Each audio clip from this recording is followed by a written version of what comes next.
Hi there. Welcome back to Tuesday's Tips. I'm Greg Kaiser with Greg Kaiser Photography. If you aren't aware that I'm doing this feature, it is a weekly feature where I talk about just a real basic tip, and usually it's going to center around editing.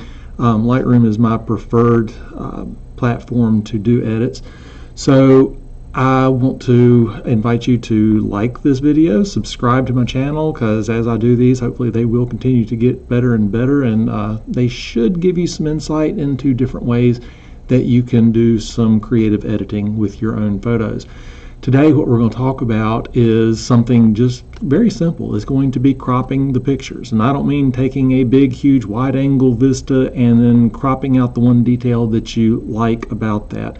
No, we actually want to crop in camera for things like that, so we're not wasting those pixels. Not everybody can have a 100 megapixel camera. I don't have one. But if you have something in the neighborhood of 10 megapixels, 20 megapixels, you want to stretch those as much as you can. So get the composition as close to right in camera as you can, but there's always things that you can do to tweak the composition, and that's what we're going to talk about today. It's not making a good composition out of an entire scene. We're talking about just perfecting that composition, because the frame that you choose to put the composition in is part of the composition. And with that in mind, we're going to go ahead and jump right into this. So what we've got here, and we've got my Lightroom screen up. We're in the Develop module, and this is one of the first images that I want to talk about today.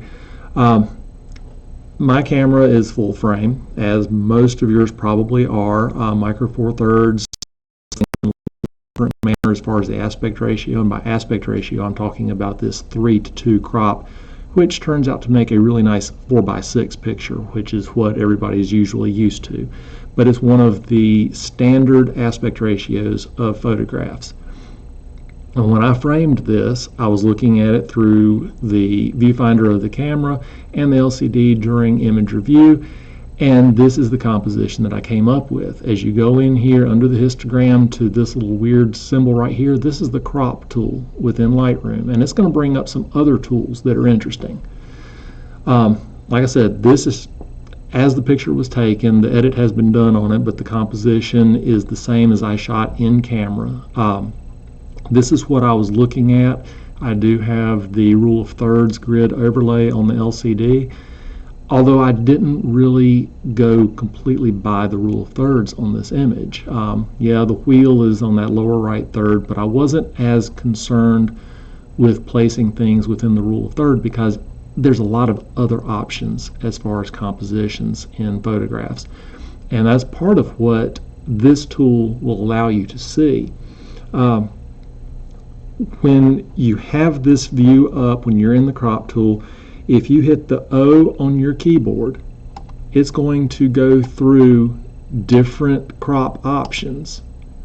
And this is the golden mean. This is one that I use a lot, and you see the wheel is down on that lower right point.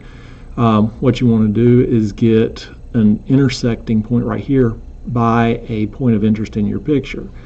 This one is a little higher than the headlight, so it kind of works with the golden mean, but it's not one that I actually went with. And you can change the orientation by doing Shift O, and you see it'll actually put things a little bit different, and that puts the headlight a little closer to that intersection, but there's really nothing here. So this is not the compositional rule that I went with this particular picture, but as you keep cycling through, you have another rule of thirds that's more related to the golden mean, where the intersecting points are a lot closer in the middle.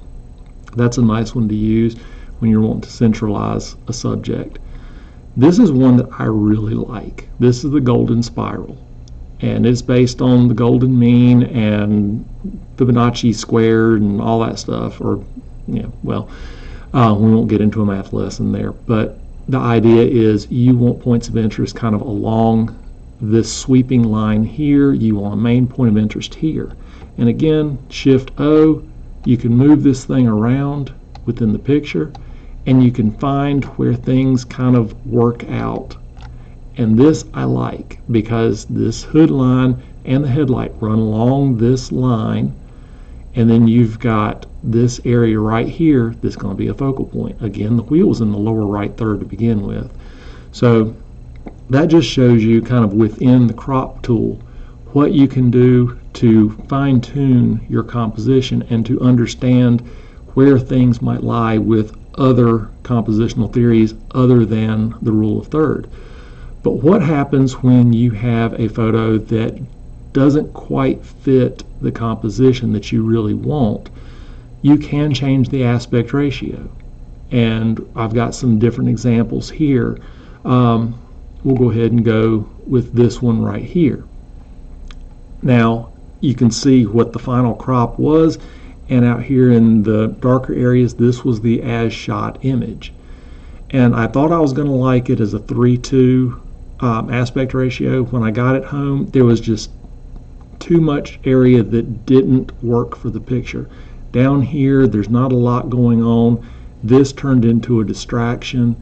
So what I ended up doing, and over here beside aspect, you have this right here next to the lock, and the lock just makes it locked to an aspect ratio. So if you adjust one side, it's going to adjust another one as well.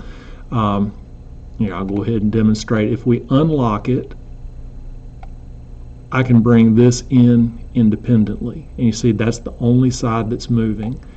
If I lock it and do the same thing, see, it keeps that aspect ratio exactly the same. That's handy. I like doing that. I like being locked into an aspect ratio because it's based on science and math and was visually pleasing proportionally.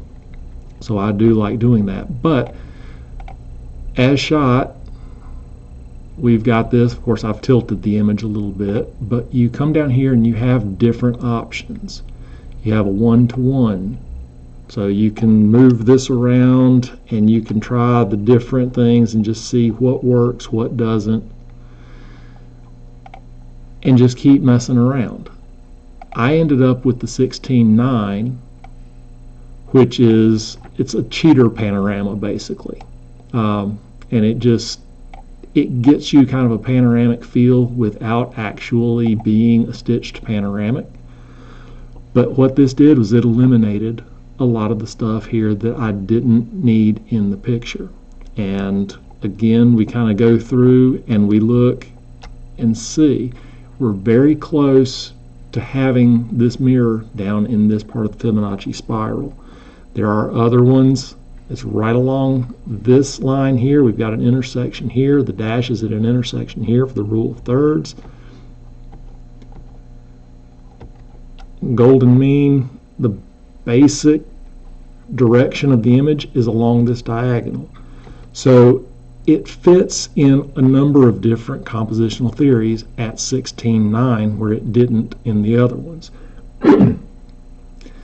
And let's see, we're going to go here, and this is another one that I shot, and this is a landscape photo, obviously. I was real interested in this colorful tree here and the tall tree here. I shot the image, as you can see, horizontally, but there was just too much over here that really didn't add to the picture. I wanted the focus to be squarely here on these two things, these two elements. So what I ended up doing was making this a square crop, and this going over here 1:1. Just made that clip, and I could position this however I wanted to, and I went through and used the different compositional tools. And again, the golden spiral worked really nicely because I've got this tree that falls along that arch, and then of course the main subject is down here in this corner.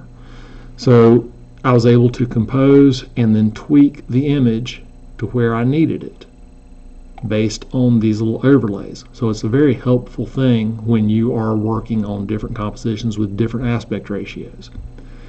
Something that comes up a lot is a vertical. For me, and this is something I realized a couple of years back, the vertical orientation at 3:2 just seems too tall for me. So I now shoot these knowing that I'm going to crop it to something more normal in an aspect ratio that's more comfortable to see, and that's usually going to be a 5:7 or 4:5, and those are mathematically proven to be pleasing frames for an image. And for vertical, these work so much better than the 3:2. And as you can see, we've got the same type of overlay, and this is at 5:7 because I do have a lot of vertical information.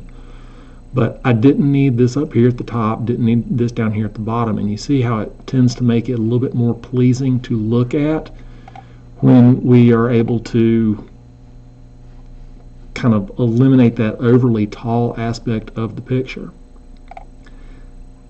Same thing here, but in a more extreme version. I knew I wasn't going to have the trees back here, at least as a main element. I just needed a little bit here. So I went over and I cropped this to a 4:5 aspect ratio, like an 8:10. But notice I've still got the side to side. So I'm not wasting pixels except for compositional reasons. I didn't mind losing these. They don't add to the picture. So as you see, cropping is something that you can do not to fix a picture, but to enhance the composition. And that's what I wanted to get through today. So I hope this has been beneficial. And remember, like and subscribe, and we'll see you back here again next Tuesday.